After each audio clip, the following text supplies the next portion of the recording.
5 years Jaganmohan Reddy ఇతను 2024 ఎన్నికలకు ముందు అతను మాట్లాడిన మాటలు ఎవరైనా చూస్తే ఈ 2024 ఎన్నికలు అయిన తర్వాత అసెంబ్లీ సమావేశం స్టార్ట్ అవడానికి ముందు అయిన తర్వాత ఆయన మాట్లాడిన మాటలు చూస్తే రెండు కంపేర్ చేస్తే దేంతో నవ్వాలో కూడా తెలియదు, అట్లా నవ్వుతారు. కరెక్ట్గానే మాట్లాడారు. జగన్మోహన్ రెడ్డి మాటలు అధికారంలో ఉన్నప్పుడు ఎలా ఉన్నాయి, అధికారం పోయాక లీడర్ ఆఫ్ అపోజిషన్ కూడా లేకపోయినప్పుడు ఎలా మాట్లాడి ఏంటి గమనిస్తే ఇందా చెప్పాను కదా, దేంతో నా వల్ల కూడా తిరిగి అట్లా నవ్వుతారండి. చాలా అటకరగా అంట నీ మాట ఏంటండి. అసలు ఈరోజు వైసీపీకి సంబంధించి రాజీనామాలు ఎవరు చేస్తున్నారండి చెక్ చేస్తా పోతా ఉంటే దేవుడా, అసలు వైసీపీ అనేది ఒక రాజకీయ పార్టీ అయినా అసలు ఇందులో ఉంటాడా? ఏదో ఒక్క ఛాన్స్ అయినా అన్నప్పుడు ఇంకా మాకు కూడా ఛాన్స్ వచ్చింది ఉన్నాం, ఇంకా మాకు అర్థమైపోయింది ఇంక ఇదే లాస్ట్ ఛాన్స్ రా బాబు అని. కానీ ఏమో మాకు అర్థం కావట్లేదేమో, ఆయనకు అర్థమైంది, జనాలకు అర్థమైంది, ఇంకేదైనా ఉందేమో అని వెయిట్ చేసాం. 2024 ఎన్నికల రిజల్ట్స్ వచ్చాక తెలిసింది దేవుడా మేము అనుకునేది నిజంరా బాబు, ఈ జగన్ రాజకీయ నాయకుడిగా పనికిరాడు, ఒక పార్టీ అధినేతగా అసలు ఎలా ఉన్నాడో అర్థం కావట్లేదు. ఇక అన్నిటిగా మించి జనాలు ఇంకొకసారి ఆ జగన్ ఆ పులివెందుల్లో ఉన్నటువంటి ఆ వైఎస్ఆర్ అభిమానులు తప్ప ఇంక ఎవరూ కూడా దరిదాపులు కూడా రానివ్వరు అని అర్థమైపోయి బాబోయ్ ఆ పార్టీలో ఉంటే మనం పరుగు పోయింది, అసలు మనల్ని ఎవరు ఒక మనిషిగా చూడరా నాయనని చెప్పేసి వన్ బై వన్ రాజీనామా చేసి బయటకు వస్తున్నారు.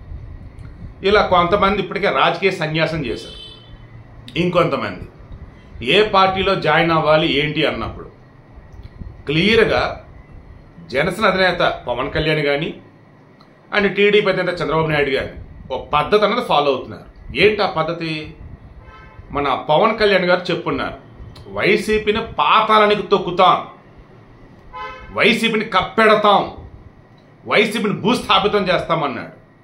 అదే మూమెంట్లో వాళ్ళు మొన్న కూటమి గెలిచిన తర్వాత చెప్పేది ఏంటంటే టీడీపీకి కానీ జనసేనకి కానీ మీరు ఇతర పార్టీల వారిని నిందించవద్దు, వాళ్ళు వాళ్ళ అధినేత జగన్ చెప్పినట్టు చేశారు, అయినా సరే ఒకవేళ వీళ్ళు మన పార్టీలోకి వస్తాను అంటే ఫస్ట్ కండిషన్ వాళ్ళు మంచి వాళ్ళే ఉండాలి, మన యొక్క బైలాస్ ఏవైతున్నాయో మన ఎథిక్స్ ఏవైతున్నాయో వాటి కట్టుబడి ఉండే వాళ్ళే ఉండాలి.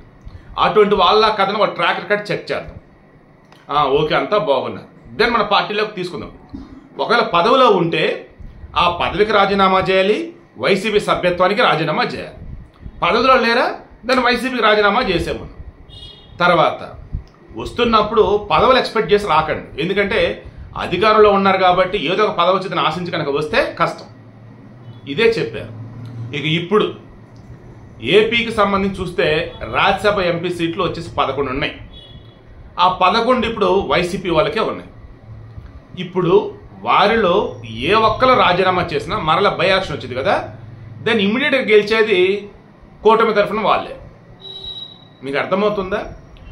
ఈ ఎంపీలను ఎన్నుకున్నటువంటి వాళ్ళు మనంతా ఎమ్మెల్యేల ద్వారా ఎన్నుకోబడ్డటువంటి వాళ్ళే, ఎమ్మెల్యే కోటాలోనే. సో అటువంటి అప్పుడు ఇంకేంటి ఈజీ కదా, 164 ఉన్నాయండి 175కి. సో 11 మంది రాజీనామా చేసిన 11 మంది మరలా గెలిచేది ఈ టీడీపీ జనసేన బీజేపీ కూటమి వాళ్ళే గెలుస్తారు. ఇక అప్పుడు ఏం చేయాలి? పద్ధతిగా ఫాలో అవుదాం, కకృతి ఎందుకు? ఇంకా ఎవడు వడ్డించిన విస్తరండి, వేరే వాళ్ళు వస్తామంటున్నారండి, ఏం పర్లేదు నీకు కూడా సరిపడినంత ఉంది, ముందు కాలు చేతులు కడుక్కో, లేదంటే శుభ్రంగా స్నానం చేసిరా, వయసు బురదంతా అంటుకుంది, ఒళ్ళంతా అంటుకుంది, మొత్తం పాపమంతా ఉంది, ముందు ఆ గంగలో మునిగిరా అని చెప్తే వాళ్ళు అదే పని చేసి రావాలి కదా. సో అలా వచ్చిన వాళ్ళు కూడా మంచి వాళ్ళని తీసుకుంటున్నారు. ఇక ఇప్పుడు జగన్ రెడ్డి ఎన్నికలకు ముందు నా వెంట్రుకోడి బేకలర్ అంతా కలిసి వచ్చినా అన్నాడు. ఇప్పుడు ఏంది 11 ఎంట్రుకలు మిగిలే. అరే నిజం, ఏం కోయిన్సిడెన్స్ బాబు. అసలు లోక్సభలో 11 మంది సారీ లోక్సభలో 4 మంది ఉన్నట్టున్నారు, పక్కన పెడదాం. శాసనసభలో 11 మంది, రాజ్యసభలో 11 మంది ఉన్నారు. సో ఇప్పుడు ఈ 11 మందిలో ఎంతమంది బయటకు వస్తారంటే అర్థం కావట్లా. 11 మంది ఉన్నారు కదా శాసనసభలో, అందులో 6 వచ్చేసి రెడ్లే ఉన్నారు, 5 వచ్చేసి అందులో 2 ఎస్సీ 2 ఎస్టీ 1 బీసీ అనుకుంటే. వీళ్ళు ఎంతమంది మిగులుతారో తెలియటం. ముందైతే రాజ్యసభ మీద కన్స్ట్రక్షన్ చేశారు, ఎందుకంటే అక్కడ కేంద్రం కదా, దెన్ బీజేపీ వాళ్ళు కూడా వారు ఇవ్వాల్సినటువంటి వేలో వాళ్ళు కూడా ఇస్తారు. ఏంటిది అది?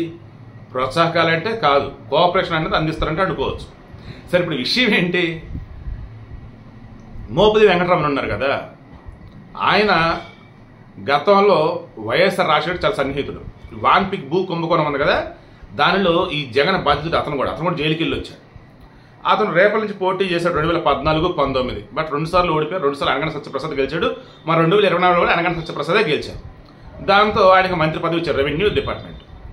మోపిదేవి వెంకటరమణ ఎమ్మెల్యేగా పోటీ చేసి ఓడిపోయినా ఆయనకు మంత్రి పదవి ఇచ్చి ఎమ్మెల్సీగానే ఏదో నిలబెట్టుకున్నాడు.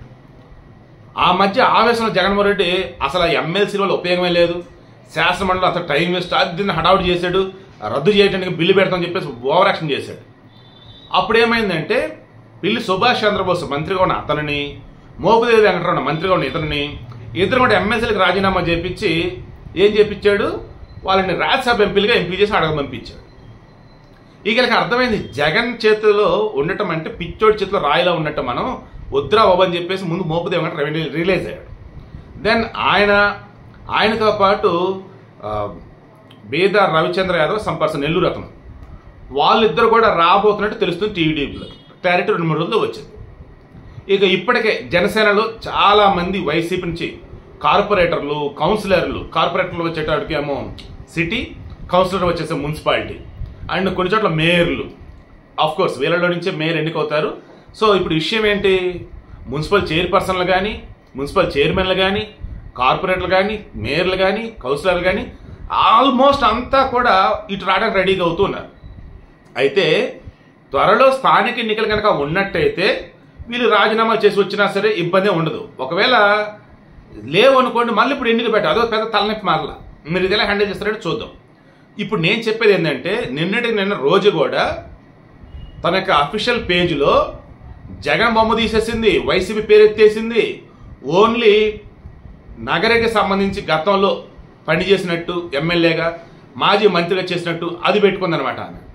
అంతే తప్ప వైసీపీ ఫోటో లేదు, జగన్ ఫోటోలు ఏమీ లేవు. అసలు చీ కొట్టేసింది ఆమె. అయితే అమ్మ బాబాయ్ దరిద్రరా బాబు అని చెప్పి వదిలించేసుకుంది. నెక్స్ట్ ఎవరు, పోతులు సునీత. ఆమె వచ్చేసి ఎమ్మెల్సీ పదవికి రాజీనామా ఇస్తుంది. ఫస్ట్ ఆమె టీడీపీ, ఆ పుల్లు టీడీపీ వాళ్ళు ఆమెకి ఎమ్మెల్సీ ఇచ్చారు. ఎమ్మెల్సీ తర్వాత ఏమైంది, వైసీపీలోకి వెళ్ళింది, టీడీపీ ఓడిపోయాక. ఇప్పుడు ఆమె వైసీపీ వాళ్ళు ఏం చేశారు, మరలా ఆమెకి ఎమ్మెల్సీ ఇచ్చుకున్నారు. ఇప్పుడు ఆమె ఎమ్మెల్సీగా వైసీపీ ఎమ్మెల్సీగా, బట్ ఎమ్మెల్సీ పదవికి రాజీనామా చేసింది, వైసీపీకి రాజీనామా చేసింది. మొన్న ఆళ్ళ నాని, మద్దాల గిరిధర్, ఎవరైతే ఎమ్మెల్యేలుగా పోటీ చేసి ఓడిపోయిన ఉన్నారో వాళ్ళు, ఎంపీలుగా పోటీ చేసి ఓడిపోయిన ఉన్నారో వాళ్ళు ముందు వైసీపీకి రామ్ దండం పెట్టేస్తున్నారు. ఆడవాళ్ళు అయితే బాబోయ్ మాకొద్దు వైసీపీ అంటున్నారు. రాజీనామా చేసి ఏం చేస్తున్నారు, సైలెంట్గా ఉంటున్నారు. ఏదైనా మంచి పార్టీ అంటే అప్పుడు ఆలోచించుకుని అటు అడిగేస్తా ఉన్నారు. ఇక ఎమ్మెల్సీలుగా ఉన్న వాళ్ళైతే వాళ్ళ పదవికి రాజీనామా చేస్తే ఎగైనా మరలా పదవి వచ్చిద్దా లేదా, ఒకవేళ పదవి రాకపోయినా ఈ దరిద్రం మనకు వద్దురా బాబు, ఈ వైసీపీలో ఉంటే లేని తలనొప్పులు వస్తారు బాబు మనకు అనుకుంటున్నారా, మరి ఏంటో చూడాలి. బట్ ఇక్కడైతే ఒకటైతే క్లారిటీ అండి, వైసీపీలో కనుక ఉంటే సర్వనాశనం అవుతారా బాబు అని అర్థమైన వాళ్ళు బయటకు వస్తున్నారు. ముందు వైసీపీ దండం పెడుతున్నారు, ఆ తర్వాత వాళ్ళ పదవులకు దండం పెట్టేస్తున్నారు, రాజీనామాలు చేసేస్తున్నారు. వాళ్ళ భవితవ్యం అన్నప్పుడు ఇక వారి యొక్క మంచితనం మీద బేస్ అయి ఉంటుంది. అండ్ చంద్రబాబు గారు, పవన్ కళ్యాణ్ యొక్క మంచితనం మీద బేస్ అయి ఉంటుంది. అన్నిటికి మించి మెయిన్గా విలువలే ఇక్కడ పునాది. అవి లేనటువంటి వాళ్ళు వైసీపీలో ఉన్నారు, ఉంటున్నారు, ఉంటారు కూడా. ఒకవేళ ఆ వైసీపీ భూస్థాపితమైందా అప్పుడు నిజంగా ఏపీకి మంచి రోజులు మొదలైనట్టే లెక్క. ఆల్రెడీ మొదలైనవి, అప్పుడు ఇక పూర్తిగా అన్నట్టు లెక్క.